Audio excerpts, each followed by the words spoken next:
Bismillahirrahmanirrahim. Assalamualaikum warahmatullahi wabarakatuh.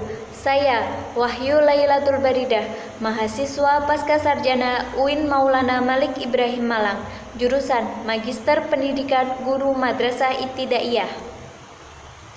Pada kesempatan kali ini, saya akan sedikit memaparkan tentang materi kontrol mutu dan budaya mutu di sekolah. Ada dua tema yang akan kita bahas, yaitu kontrol mutu dan budaya mutu. Nah, kontrol mutu di sini akan membahas tentang pengertian kontrol mutu, komponen kontrol mutu, tujuan kontrol mutu, dan implementasi kontrol mutu. Selanjutnya, budaya mutu akan membahas tentang pengertian budaya mutu, komponen budaya mutu, peran budaya mutu, tahap peningkatan budaya mutu, dan implementasi budaya mutu. Kontrol mutu atau yang biasa disebut dengan pengendalian mutu adalah pelaksanaan langkah-langkah yang telah direncanakan secara terkendali agar semuanya berlangsung sebagaimana mestinya, sehingga mutu produk yang direncanakan dapat tercapai dan terjamin. Nah, untuk tujuan pengendalian mutu adalah melakukan pengukuran dan perbaikan agar apa yang telah direncanakan dapat dicapai secara optimal. Komponen kontrol mutu. Setiap sistem pengendali mutu memiliki 4 komponen. Yang pertama, alat pengamatan untuk mendeteksi, mengamati, dan mengukur atau menguraikan kegiatan-kegiatan yang dikendalikan. Yang kedua, alat penilai yang mengevaluasi unjuk kerja dari suatu kegiatan.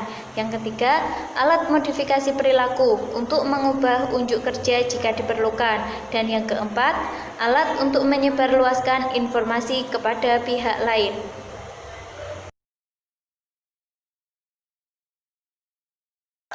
Nah, selanjutnya implementasi kontrol mutu.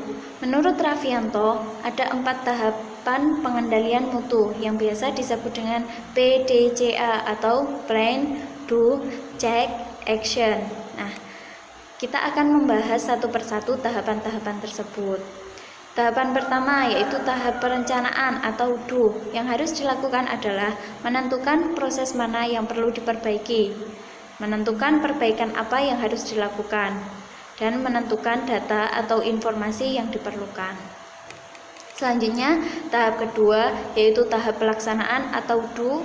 Yang harus dilakukan adalah mengumpulkan informasi dasar tentang jalannya proses yang sedang berlangsung, kemudian melakukan perubahan yang dikehendaki untuk dapat diterapkan.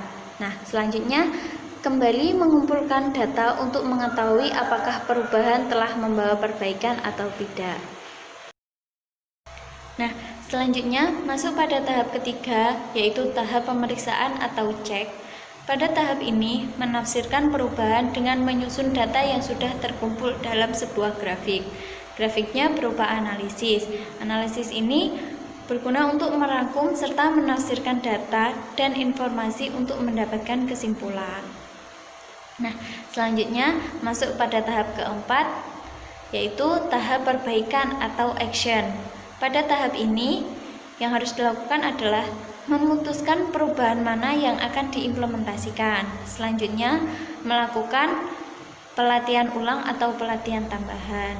Dan yang terakhir yaitu penentuan perubahan untuk menjaga agar seluruh karyawan melaksanakan apa yang diharapkan dalam prosedur yang telah digariskan. Nah, pembahasan selanjutnya adalah budaya mutu. Apa itu budaya mutu? Budaya mutu adalah sebuah sistem nilai organisasi yang menghasilkan lingkungan yang kondusif demi keberlangsungan dan keberlanjutan perbaikan mutu. Nah, budaya mutu ini terdiri dari nilai-nilai, tradisi, prosedur, dan harapan tentang promosi mutu tersebut. Selanjutnya, terbentuknya budaya mutu tidak terlepas dari 2 faktor, yaitu faktor internal dan faktor eksternal. Faktor internal adalah nilai-nilai yang sudah tertanam dalam diri manusia itu sendiri, sedangkan faktor eksternal adalah faktor dari luar, seperti kepemimpinan, lingkungan, dan lain sebagainya.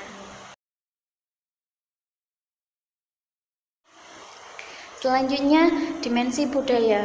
Budaya yang kuat dibangun oleh 4 dimensi K, yaitu komitmen, kemampuan, kepaduan, dan konsistensi. Maksudnya adalah sebuah instansi atau sekolah yang ingin memiliki budaya itu setiap individunya harus memiliki komitmen untuk melakukan yang terbaik bagi sekolahan tersebut. Hal itu didukung oleh kemampuan setiap individu baik berupa keahlian teknis, psikologis maupun sosiologis. Nah, selanjutnya individu tersebut harus bisa memadukan diri sebagai bagian dari kehidupan sekolahan secara menyeluruh. Nah, selanjutnya kondisi tersebut itu harus dilakukan secara konsisten terhadap apa yang telah disepakati bersama.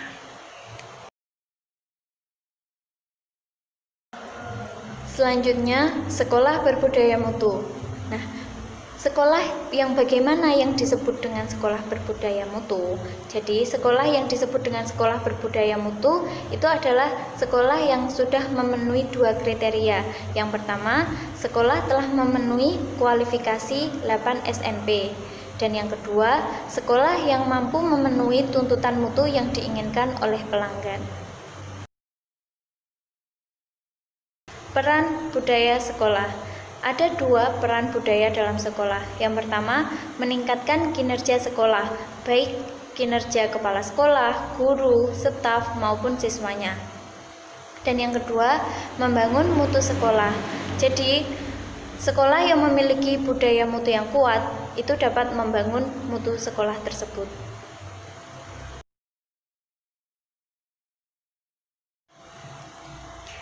Tahap peningkatan budaya mutu di sekolah.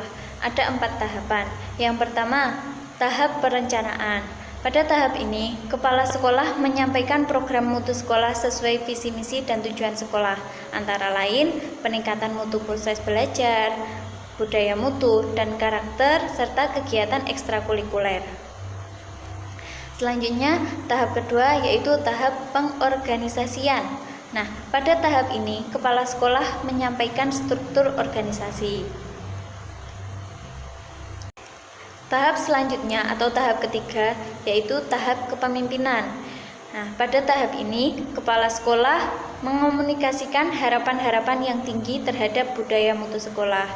Selanjutnya, kepala sekolah ikut berpartisipasi aktif pada setiap kegiatan. Dan seluruh warga sekolah mendukung serta melaksanakan program mutu sekolah. Misalnya, seorang guru melaksanakan pembelajaran dengan inovatif. Nah, masuk pada tahap terakhir yaitu tahap pengawasan. Nah, di sini kepala sekolah mengevaluasi kegiatan setiap tahunnya bersama seluruh warga sekolah. Selanjutnya, menindaklanjuti hasil evaluasi. Dan yang terakhir, memberikan penghargaan pada warga sekolah yang berprestasi, baik dari segi guru atau siswanya.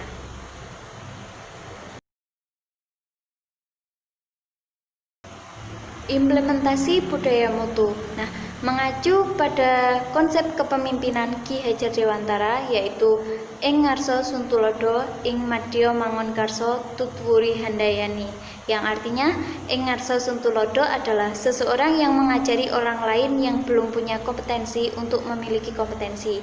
Nah, dalam sekolahan misalnya kepala sekolah mengajari dan membimbing guru, staf, dan siswa-siswanya. Selanjutnya, ing madya mangun karso, yang berarti kepala sekolah bertindak menjadi motivator dan membangkitkan semangat yang menggerakkan hati para guru, karyawan, dan siswa untuk melaksanakan tugasnya dengan baik. Dan yang terakhir, tutwuri handayani, yang berarti kemauan kepala sekolah untuk memberdayakan dan memberi peluang kepada guru, karyawan, dan siswa untuk berani mengambil inisiatif dalam memajukan pendidikan di sekolah.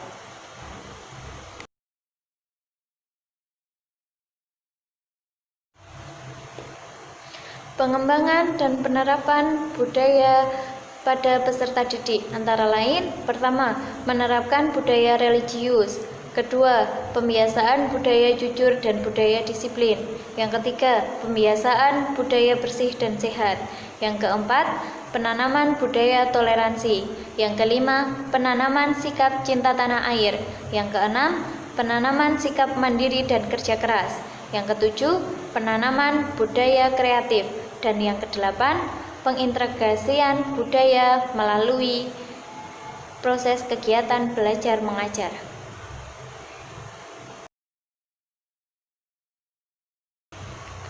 Sekian pemaparan tentang kontrol mutu dan budaya mutu. Apabila ada kurang atau salahnya, saya mohon maaf. Terima kasih. Wassalamualaikum warahmatullahi wabarakatuh.